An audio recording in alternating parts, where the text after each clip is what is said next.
Assalamualaikum semua, kembali lagi bersama saya Diana di Diana Reaction 90. Okey, hari ini saya nak berbagi lagi. Jadi kalau korang nak tahu hari ini kita nak berbagi apa, stay tune terus di video saya and no skip for my video. Okey guys, hal pertama yang menarik adalah air kelapa. Okey, ada apa dengan air kelapa? Kalau kita di Malaysia biasanya air kelapa, kita minum air kelapa original kebanyakan ya. 99% saya tengok. Okey, kalau di Malaysia kebanyakan air kelapa paling dia orang cuma campur gula sedikit saja. Itu pun kalau orang yang jual. Kalau kita asli kita suka minum air kelapa yang original. Tapi berbeza dengan di Indonesia, menariknya kalau di Indonesia dia orang suka air kelapa yang asli, dia orang suka air kelapa yang campur dengan cincau, dia orang suka campur dengan susu, campur dengan extra jos, campur dengan kuku bima, campur dengan buah macam-macam jenis buah lah. Dia orang campur dengan cendol, biasa dia orang campur dengan buah kelengkeng, dia orang cakap ya. Jadi bermacam-macam buah laici, dia orang cakap bermacam-macam lah kalau campuran di sana tu. Terserah, macam tergantung dia orang nak selera apa. Okay, macam saya dengan suami berbeza kalau masalah minuman ni ya. Kalau saya suka yang original, kalau suami suka campur dengan kuku bima, suka campur dengan susu. Jadi sebelum dia mencampurkan air kelapa tu, saya akan minta dulu sedikit sebelum dia mencampurkan. Jadi itulah yang menarik menurut saya. Kalau di sana banyak variasi air kelapa ya. Jadi macam-macam yang kita boleh rasai. Kalau yang suka, yang jenis yang suka, banyak variasinya. Okay guys, hal kedua yang menarik di Indonesia adalah mengenai elektrik. Okay, ada apa dengan elektrik? Okay, kalau di Indonesia dia orang bayar elektrik dengan kita di Malaysia bayar elektrik ada berbeza sedikit. Okay, kalau kita di Malaysia bayar pakai aplikasi dia ada, ataupun kita terus pergi ke tempat dia, kita terus bayar. Tapi kalau di Indonesia dia orang ada 3 cara, iaitu yang saya tahulah kan, yang lain saya tak tahu. Okay, yang saya tahu ada 3 cara. Pertama, dia orang boleh bayar dengan koin. Yang kedua, dia orang boleh pergi ke tempat, dan menariknya yang ketiga, dia orang boleh bayar dengan kredit ataupun dia orang sebut pulsa. Jadi kalau dia orang isi kredit kan, macam dari Malaysia pun boleh bayar. Macam dari Malaysia ni kita bayarkan kredit, bayarkan elektrik untuk di Indonesia pun boleh. Macam kita isi kredit di sini RM15. Jadi dia orang sana kira-kira dia orang pakai elektrik berapa puluh ribu. Kita boleh transfer dengan kredit yang kita pakai itu. Kita boleh bayar dekat, sebab sekarang apalagi di Maxis kan ada aplikasi. Di Maxis ada cara untuk bayar bil elektrik di Indonesia. Jadi terus potong je kredit yang kita beli tu, dah selesai. Jadi itu adalah salah satu yang simple kalau menurut saya, boleh dengan menggunakan kredit tanpa kita perlu pergi ke tempat dia terus. Okay. Hal ketiga adalah mengenai bumbu masakan. Okey, kalau kita di Malaysia kebanyakan, apalagi orang-orang zaman sekarang, berbeza dengan orang-orang tua zaman nenek-nenek kita dulu. Kalau zaman sekarang, orang sekarang tu lebih suka pakai bumbu instan, macam rempah-rempah instan cepat saji, macam kunyit, serbuk kari. Nak masak rendang pun kebanyakan diorang pakai serbuk rendang. Bukan serbuk rendang, macam perencah rendang yang dah siap ada dalam pack ya. Kalau di Indonesia ni berbeza. Kalau diorang tu kebanyakan suka dan masih menggunakan bumbu asli kebanyakan. Okey, kalau diorang nak masak kunyit, diorang akan ambil kunyit, diorang giling kunyit tu ataupun diorang tumbuk kunyit tu. Kalau diorang nak membuat rendang pun berbeza dengan kita. Diorang membuat rendang ayam, apa rendang daging, diorang rendang tu diorang bikin bumbu sendiri. Diorang membuat bumbu diorang sendiri. Diorang jarang membeli yang pakai instan-instan ni. Diorang selalu membuat cara sendiri, rasa sendiri. Diorang parut kelapa, membuat semuanya serba sendiri.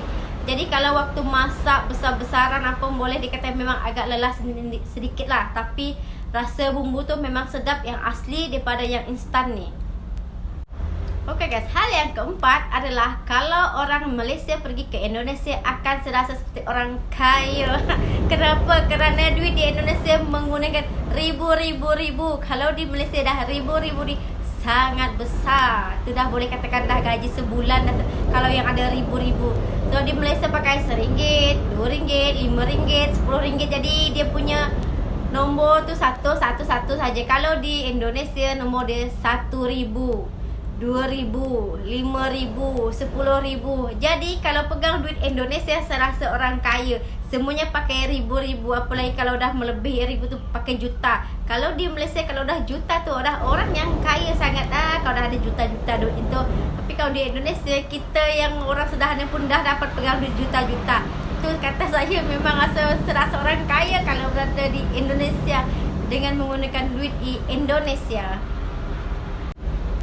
Oke guys, hal yang kelima dan yang terakhir untuk hari ini adalah mengenai wang di Indonesia. Wang duit di Indonesia, iaitu wang di Indonesia tu kalau di orang sana tu tak cerewet masalah duit.